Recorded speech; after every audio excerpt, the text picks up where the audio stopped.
Bonjour, je m'appelle Gaël Bizoir, je viens d'avoir 35 ans. Donc j'ai la mucoviscidose, j'ai été greffé il y a quelques années. Donc en fait on a dépisté la mucoviscidose chez moi à la naissance. Je suis né à Grenoble et en fait l'hôpital de la Tronche, ils se sont rendus compte tout de suite qu'il y avait un problème quoi. J'ai été suivi pendant pas mal d'années à Lyon, puis à nouveau sur Grenoble. Et puis la vie ça a été normal quoi. J'ai pas eu trop de problèmes jusqu'à 25 ans à peu près.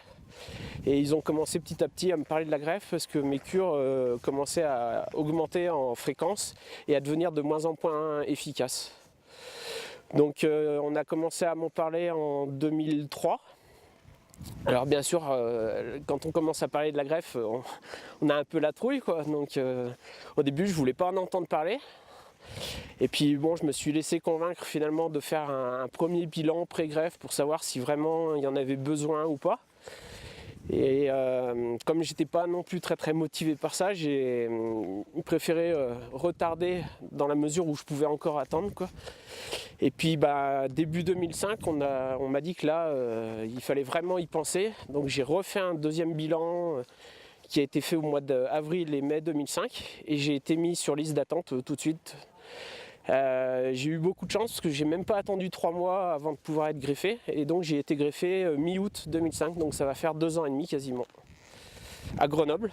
Donc en fait j'étais chez moi et j'étais devant mon ordinateur quand mon téléphone portable a sonné et en fait je savais pas qui c'était parce que l'hôpital ils ont un numéro caché. Donc je ne m'attendais pas du tout à ça, parce qu'en fait, les premiers temps, j'avais peur de l'appel, et puis au bout d'un moment, on est installé dans une certaine routine. Donc je ne m'attendais pas du tout, et donc un soir à 6h30, hop, le téléphone portable s'est mis à bouger tout seul sur le bureau, et j'ai décroché, et j'arrivais pas trop à comprendre ce qui se passait. Et en fait, c'est ma pneumologue qui m'a dit, bon maintenant, dans 1 heure, je veux te voir à l'hôpital, parce que j'ai des poumons tout neufs pour toi. Donc ni une ni deux, on a sauté dans la voiture, on a foncé à l'hôpital. Donc là en fait on a des petits examens, genre une dernière radio, des prises de sang, etc. Et après on est envoyé au bloc. Donc au bloc en fait j'ai attendu à peu près une demi-heure avant d'être endormi.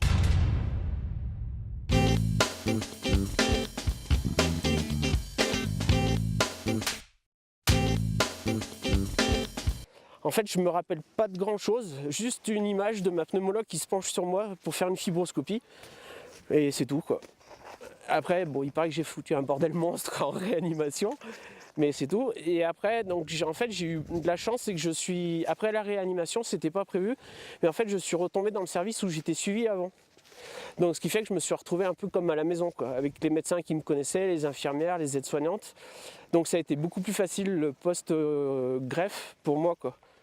La première fois que je suis sorti de l'hôpital, c'était avec la kiné qui fume. Et en fait, elle m'avait proposé de marcher juste dans les couloirs et en fait, j'ai insisté pour qu'on sorte. Donc on est sorti dehors de l'hôpital et on a fait tout le tour de l'hôpital à pied. Et ce qui était marrant, c'est que quand on s'est arrêté, elle s'est mise à tousser puis elle en pouvait plus, alors que moi, en fait, j'avais l'impression que je pouvais plus m'arrêter, quoi. Il y avait tellement d'air qui rentrait et effectivement, après on est remonté dans la chambre, je me suis réinstallé et ils ont voulu tester mon taux d'oxygène, etc.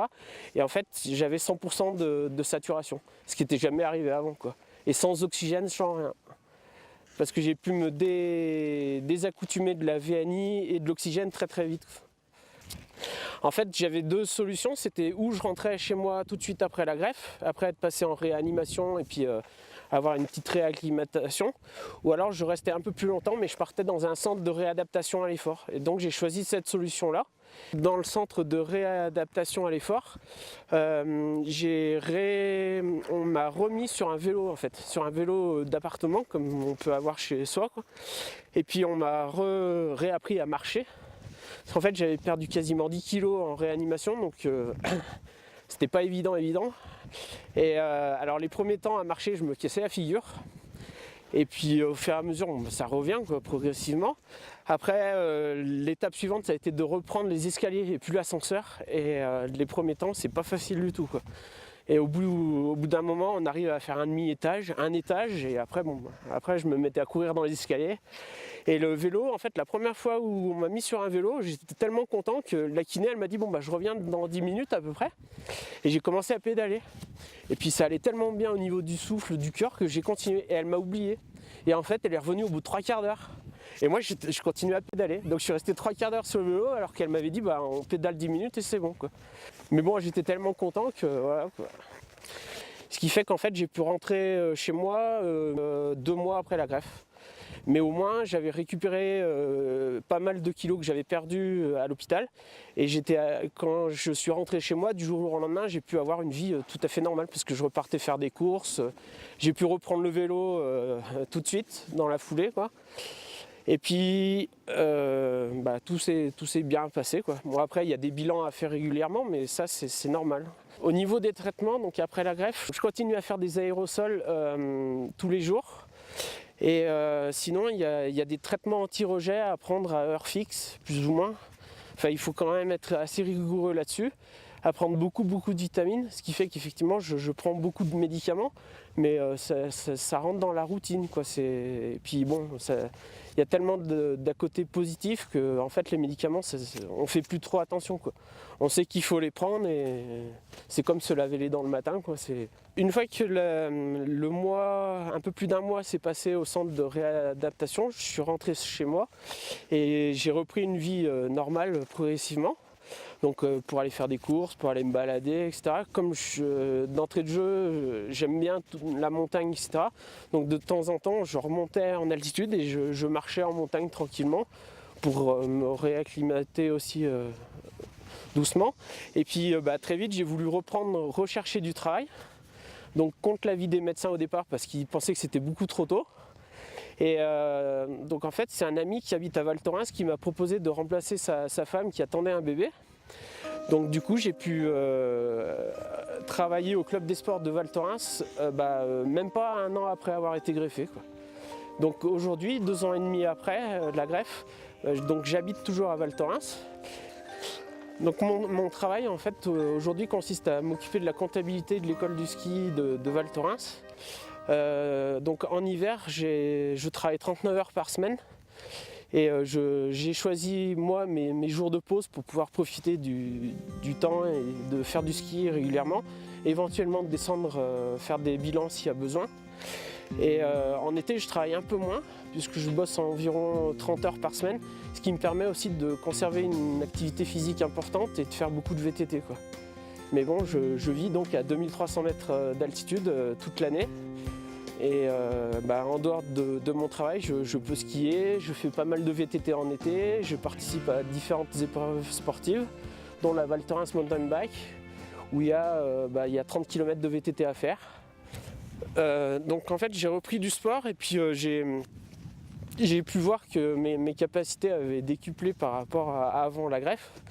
Parce qu'au niveau du souffle, il n'y avait plus aucun souci ni quoi que ce soit. Donc j'ai fait du vélo déjà pour moi, pour voir où ça en était, jusqu'où je pouvais aller.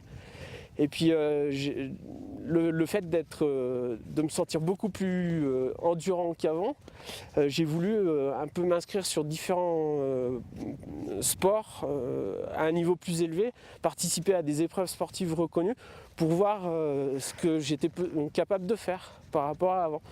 Donc c'est pour ça que j'ai pu m'inscrire 2 fois de suite à la Val Thorens Mountain Bike, alors que je ne m'attendais pas du tout à pouvoir suivre le rythme. Et bon, même si j'ai pas fini dans les premiers, loin de là, au moins j'ai fait tout le parcours sans trop de difficultés. Donc du coup, avec plusieurs autres muco-greffés, on a voulu se lancer dans les championnats de France des transplantés qui ont eu lieu cet été au Sables d'Olonne. Donc on a suivi un entraînement spécifique et on a tous participé là-bas et ramené beaucoup de médailles, quoi. On ne pensait pas arriver à ce niveau-là, quoi. Effectivement. Mais avec de l'entraînement et un minimum de volonté, on a pu faire quelque chose qui était quand même pas mal, quoi. En fait, ce qui m'a étonné, c'est que j'ai voulu vite reprendre du ski après la greffe parce que c'est un truc qui me plaît beaucoup.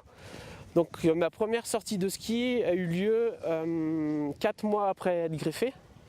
Et je suis monté au sommet de l'Alpe d'Huez, donc à plus de 3000 mètres d'altitude. Et la dernière fois où j'avais pu faire ça, j'étais essoufflé, quoi. J'en pouvais plus, il fallait vite que je redescende. Alors que là-haut, je me sentais prêt à courir, quoi, tellement ça allait bien. Et du coup, je me suis dit, je vais aller vivre en montagne, quoi, parce que c'était quelque chose qui me plaisait beaucoup. Donc je me suis installé à Val Thorens Et puis très très vite, j'ai senti qu'au niveau du souffle, du cœur, ça allait très bien. Et effectivement, à chaque fois que je fais des examens à l'hôpital, ils n'en reviennent pas parce que j'arrive à des résultats inespérés pour eux, quoi. Et pour moi aussi, d'ailleurs. Donc voilà, quoi. Tout se passe bien. Puis bah là, on est au soleil, la neige, etc.